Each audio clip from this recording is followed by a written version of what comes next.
अस्सलाम वालेकुम एवरीवन, कैसे हैं आप लोग। उम्मीद करती हूँ सब खैरियत से होंगे, अपने घरों में खुश होंगे। आज मैं आप लोगों के साथ अपनी फ्रेंड के घर के इस्तकबाल रमज़ान की महफ़िल का व्लॉग शेयर करने वाली हूँ। उससे पहले मैं आप लोगों के साथ लास्ट ईयर की महफ़िल का व्लॉग शेयर करूँगी। तो ये जो है ना तैयारियाँ, ये इस वक्त लास्ट ईयर भी मेरी फ्रेंड ने अपने घर में रखा हुआ था। औरतों और बच्चियों की महफ़िल थी इस्तकबाल रमज़ान की। उसमें बच्चियों को थोड़े लेक्चर्स वगैरह भी मिलने थे और लेडीज़ के लिए क्विज़ प्रोग्राम भी था, ताकि एक पूरी तैयारी के साथ रमज़ान जो है वो हम लोग उसका आगाज़ कर सकें।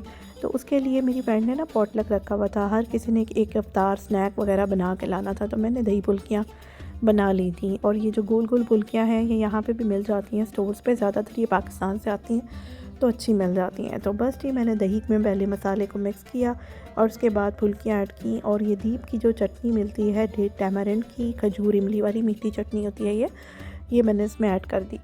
तो इसको मैंने अच्छी तरह से मिक्स कर लिया और साथ में वेजिटेबल्स जो थी उनको मैंने काट के रख दिया था, जिसमें मैंने लेटस, प्याज, टमाटर और हरी मिर्चें रखी थी। तो इस तरह से ये दही फुल्कियाँ जो थी वो रेडी कर दी थी और इसको मैंने एलुमिनियम फॉइल में रख लिया था। जो ये डिस्पोजेबल ट्रेज़ होती हैं आराम से यहाँ पे मिल जाती हैं। हम लोग अपनी दावतों में या कहीं पॉटलक्स वगैरह होते हैं तो उसके लिए इसको यूज़ करते हैं।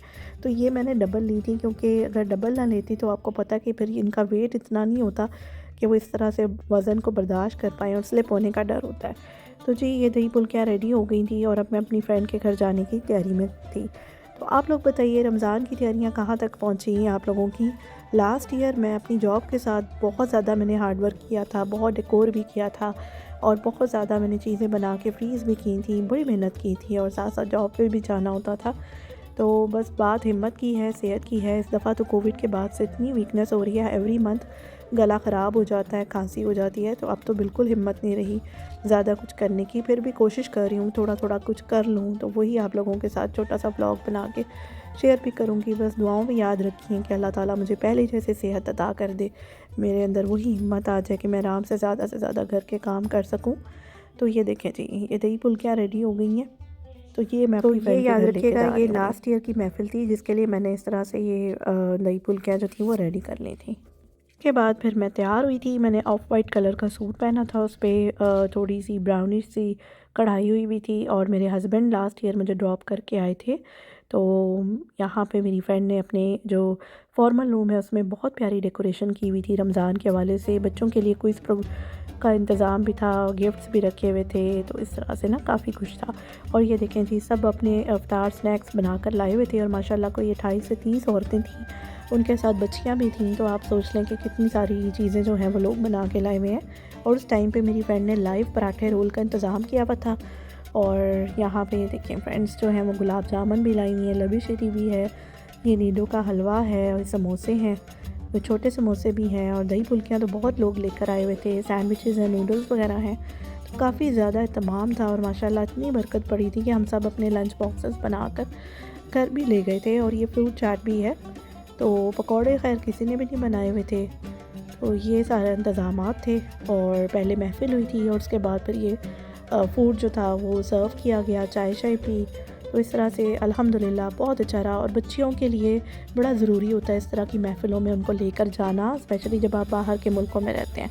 तो ये तो लास्ट ईयर का इवेंट था। अब इस साल फिर माशाल्लाह उसने अरेंज किया हुआ था और अभी मैं फिर दही फुल्कियाँ बना रही हूँ। इस दफ़ा तो उसने बाकायदा ग्रुप में ना शीट रखी हुई थी और आइटम्स थे कि जो जो लेना चाहता है ले ले।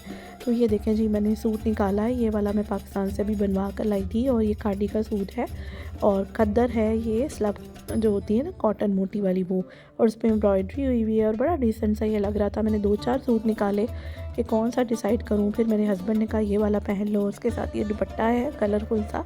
तो ये मैंने निकाला और इसको प्रेस करके रख दिया था। उसके बाद मैंने अपनी देवरानी को पिक किया और इस बार मैं खुद ड्राइव करके आई थी। और यहाँ पे मेरी फ्रेंड ने बहुत ज़्यादा अच्छा डेकोरेट किया हुआ था। और कुछ वही थी 30 औरतें थीं, उनकी बच्चियाँ थीं। तो माशाल्लाह बहुत बड़ी महफ़िल थी और इतना अच्छा इंतज़ाम था। तो देखिए,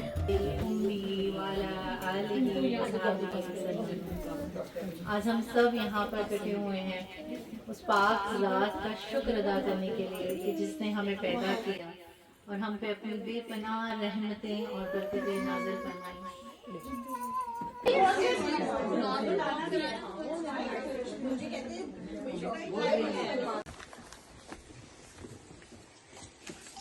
Bismillahirrahmanirrahim.